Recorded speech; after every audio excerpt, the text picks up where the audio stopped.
मागच्या वेळेस मी सुरळीच्या वड्यांचा व्हिडिओ बनवला होता. तो खूप व्हायरल झाला, सर्वांना खूप आवडला. पण काही ताईंना शंका होत्या, म्हणून मी हा सुरळीच्या वड्यांचा व्हिडिओ पुन्हा बनवत आहे. हा व्हिडिओ तुम्ही स्किप न करता पाहिला ना तर तुमच्या शंकेचं पूर्ण निवारण होईल. व्यवस्थित पहा आणि लाईक आणि सबस्क्राईब करा. मऊ लुसलुशीत अशा आज आपण सुरळीच्या वड्या बनवणार आहोत. त्यासाठी मी एकाच वाटीचं हे मोजमाप ठेवत आहे. तर बघा, इथं बेसन पीठ घेतलेलं आहे. मी असं चमच्याने भरून घेत आहे. हे आपण डाळ आणून दळलेलं आहे पीठ. विकतचं पीठ असलं ना तरी सुद्धा चालेल, पण ते चांगल्या क्वालिटीचं पाहिजे, म्हणजे सुरळीच्या वड्या व्यवस्थित छान होत्यात आणि प्रेस पण केल्या जातात. तर आपण पीठ दाबून वगैरे काही घेतलेलं नाही, फक्त चमच्याने असं भरून घ्यायचं आहे. दाबून घेतलं तर त्याला मग आपण ताकसुद्धा जास्त घालावं लागतं. तर बघा, असं पीठ घेतलेलं आहे. 1 वाटी पीठ घेतलेलं आहे आपण.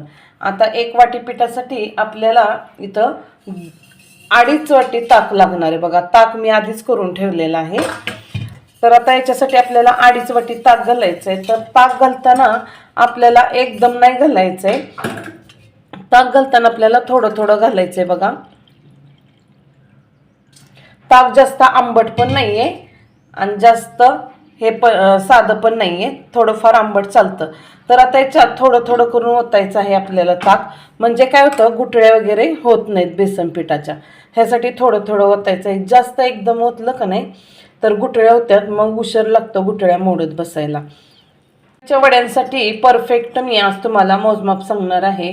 तर आपल्याला 1 वाटी बेसन पिठासाठी किती ताक लागतं ते आज मी तुम्हाला सांगणार आहे. 1 वाटी बेसन पिठासाठी आपल्याला 2.5 वाटी ताक लागतं.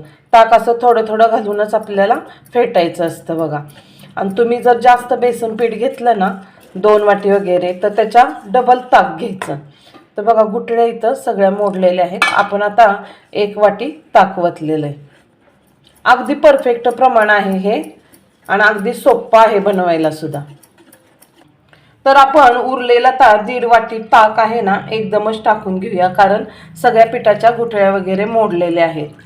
मागचा सुरळीच्या वड्यांचा व्हिडिओ आहे ना, खूप छान झाला होता. सगळ्यांना खूप आवडला. सगळ्यांनी एकदम छान प्रतिसाद दिला आणि कमेंटसुद्धा खूप छान छान आल्या होत्या. तर मी म्हटलं अजून एकदा सुरळीच्या वड्यांचा व्हिडिओ बनवावा आणि सगळं व्यवस्थित प्रमाण सांगावं. तर आपल्याला चवीनुसार याच्यात 1 चमचा मीठ घालायचं आहे. आणि ही मिरची आणि अद्रकची पेस्ट केलेली आहे. 2-3 हिरव्या मिरच्या घेतलेल्या आहेत. ही सुद्धा सगळी पेस्ट आपल्याला याच्यात घालायची आणि अजून एकदा नुसतं फक्त थोडंसं फिरून घ्यायचं, म्हणजे मीठ वगैरे विरघळलं जाईल.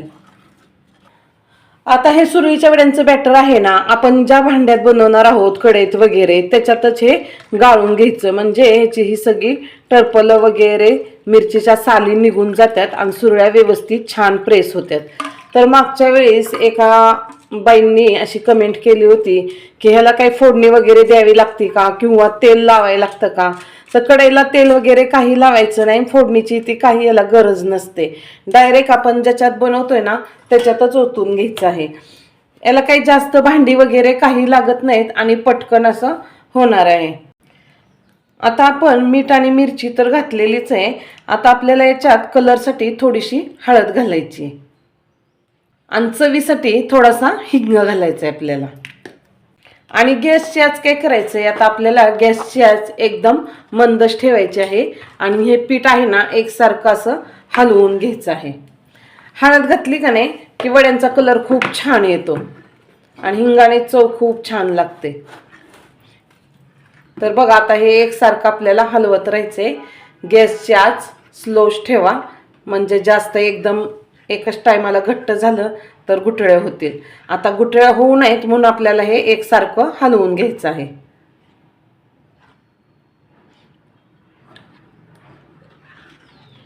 एकदम सोपी रेसिपी आहे बनवायला आणि चवीला सुद्धा खूप छान लागतात ह्या सुरळीच्या वड्या. बघा, पीठ थोडंसं शिजलेलं आहे, दाटसरपणा आलेला आहे. हे जर तुम्हाला दिसतंय का नाही असं हे पीठ शिजत आलंय त्याच्यामुळे असं झालंय. आपण एकसारखं हलवत राहिलं का नाही की सगळं व्यवस्थित होतं.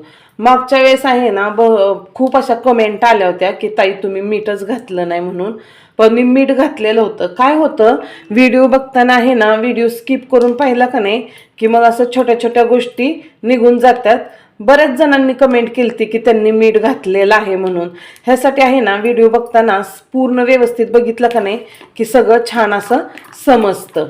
व्हिडिओ स्किप केला की असं मग राहतं. आम्ही मीठ वगैरे सगळं घालतो व्यवस्थित.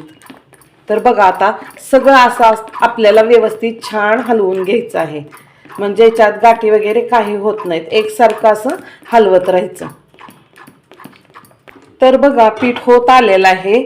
छान कंटिन्यू असं हलवायचं बघा, म्हणजे अजिबात गाठी वगैरे होत नाहीत. एकसारखं ह्याला हलवायला लागतं आपल्याला.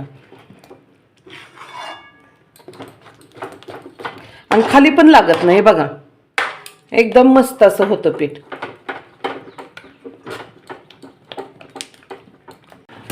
तर बघा पीठ एकदम व्यवस्थित होत आलेलं आहे. कुठेही एक सुद्धा गुठळी झालेली नाही. हे बघा सगळं पीठ एकसारखं छान होत आले. पीठ जर चांगलं शिजलं ना तर सुरळीच्या वड्या एकदम मस्त होत्यात आणि छान प्रेस होत्यात. त्यासाठी आपल्याला असं एकसारखं हलवत राहावं लागतं. अगदी सोपी रेसिपी आहे. ह्यासाठी तुम्ही स्किप न करता बघा, एकदम छान सुरळीच्या वड्या बनवता येतील तुम्हाला पण. आता आपल्याला फक्त 2 ते 3 मिनिटासाठीच एकदम स्लो आचेवर झाकण ठेवायचं आहे. तर बघा 2-3 मिनिटं झालेली आहेत. पीठ चांगलं वाफरलं गेलेलं आहे. आता थोडंसं असं हलवून घेऊया आणि पीठ शिजलं का कसं बघायचं हे तुम्हाला सांगते मी.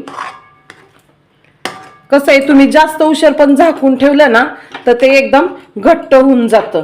मग आपल्याला छान अशा सुरळीच्या वड्यांसाठी पसरवता येत नाही पीठ, म्हणून जास्त उशीर नाही झाकून ठेवायचं. आता आपण बघूया पीठ कितपत शिजलंय ते. तर काय करायचं, पहिल्यांदा ताटावर असं थोडंसं पीठ घ्यायचं. ताटावर थोडंसं पीठ घ्यायचं असं आणि ते चमच्यानी असं पसरून घ्यायचं. जास्त पण पातळ नाही आणि जास्त पण घट्ट नाही. आता हे थोड्या वेळ आपण गार होऊन देऊयात. तर आता पीठ थंड झालंय. आपण बघू याची वडी बनवता येते का. थोडंसं असं चाकूच्या सहाय्याने हलवून घ्यायचं. नंतर अशी वडी गुंडाळायची बघा.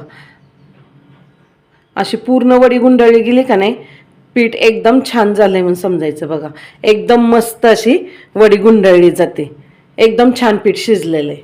तर पीठ शिजलेलं आहे. आता आपण पीठ ताटात घेऊया आणि ह्याच्या सुरळीच्या वड्यासाठी पसरून घेऊया. आणि पीठ घेतलं का नाही आपण ताटात की लगेचच झाकण ठेवायचं, म्हणजे पीठ थंड होत नाही. आणि असं ताट गोल गोल फिरवत आहे ना, सगळं पीठ पसरून घ्यायचं. अजिबात थंड होऊन द्यायचं नाही. थंड झालं ना तर काय होतं, अजिबात सुद्धा वड्या व्यवस्थित येत नाहीत. पीठ सगळं गुठळ्या गुठळ्या होऊन जातात. तर बघा सगळं असं पसरून घ्यायचं व्यवस्थित, ताट फिरवत फिरवत. एकदम मस्त पसरलं जातं आणि एकदम इझी पसरलं जातं. तर पीठ असं आपल्याला पसरवायचं असतं का नाही ताटात, त्यावेळेस ताटाला बिलकुल एक थेंब सुद्धा तेल लावायचं नसतं. मागच्या वेळेस मला कमेंट आली होती, ताई तुम्ही ताटाला तेल वगैरे लावलंय का. पण तेल जर लावायचं असतं ना तर मी तुम्हाला आधीच सांगितलं असतं. तेल बिलकुल सुद्धा लावायचं नाही. एकदम इझी अशा सुरळीच्या वड्या होत्यात, गुंडळल्या जात्यात. फक्त ताटात पीठ घालायचं आणि असं छान व्यवस्थित असं पसरून घ्यायचं. जास्त जाड नाही आणि जास्त पातळ पण नाही बघा. एकदम मस्त असं पसरलं जातं पीठ. तुम्ही तेल वगैरे लावलं ना तर पीठ याच्यावर नुसतं पळत, पीठ अजिबात चिकटलं जाणार नाही ताटाला. आणि त्याच्यामुळं सगळ्या गुठळ्या गुठळ्या होतील, पीठ सगळं उदसल. म्हणून तेल वगैरे काही लावायचं नाही आपल्याला. तर बघा सुरळीच्या वड्यांचं पीठ आपण ताटात पसरलेलं एकदम थंड झालेलं आहे. आता याच्यावर आपण थोडे थोडेसे असे तीळ पसरून घ्यायचे. तीळ असे एकदम थोडे थोडे घालायचे आणि सगळीकडे पसरून घ्यायचे. ओलं खोबरं आहे हे बघा, ओला नारळ आहे, त्याचं सुद्धा खोबरं असं थोडं थोडंसं पसरून घ्यायचं.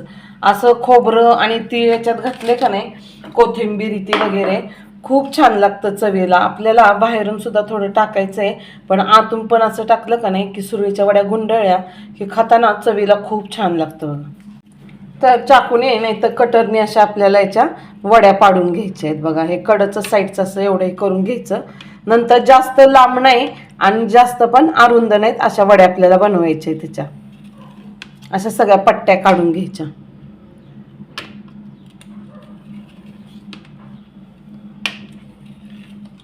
तर आता कटिंग करून झालेले आहेत आपण हे वड्यांच्या पट्ट्या. आता पहिल्यांदा काय करायचं, गुंडळायच्या आधी चाकूने थोडंसं असं वर करून घ्यायचं बघा, म्हणजे आपल्याला गुंडळायला एकदम इझी जातं. एक दोन वेळा असं गुंडाळलं का नाही की एकदम छान प्रेस होत जातं. बघा आता दुसऱ्या हाताची काही गरज लागत नाही, एकदम मस्त असं प्रेस होत जातं, कारण आपलं पीठ आहे ना एकदम व्यवस्थित आणि छान शिजलेलं आहे. तर बघा किती सुंदर असे सुरळीच्या वड्या वरच्या साईडने एकदम छान अशा सिल्की वाटतात, एकदम गुळगुळीत, आणि आतून भरपूर सारण घातलंय आपण, त्याच्यामुळे चवीला खूप छान लागतात. बघा ह्याच्यावर अजून नंतर फोडणी पण करायची असते. आता ह्या बाकीच्या सुद्धा सगळ्या अशा मी गुंडळून घेते.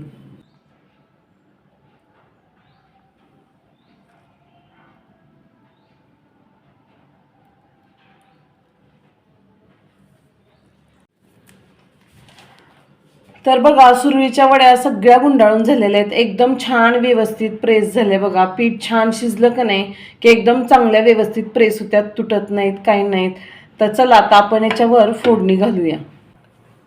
तर फोडणीसाठी तेल एकदम छान कडक झालेलं आहे. बघा आता आपण याच्यात अर्धा चमचा मोहरी घालायची. मोहरी चांगली तडतडून द्यायची, त्याच्यानंतरच जिरे घालायचं आणि थोडा कढीपत्ता घालायचा. कढीपत्ता घातल्यामुळे खूप छान फोडणी बसते आणि चवसुद्धा खूप छान लागते. बघा सगळी फोडणी आता थोडी थोडी करून अशी पसरून घ्यायची वड्यांवर.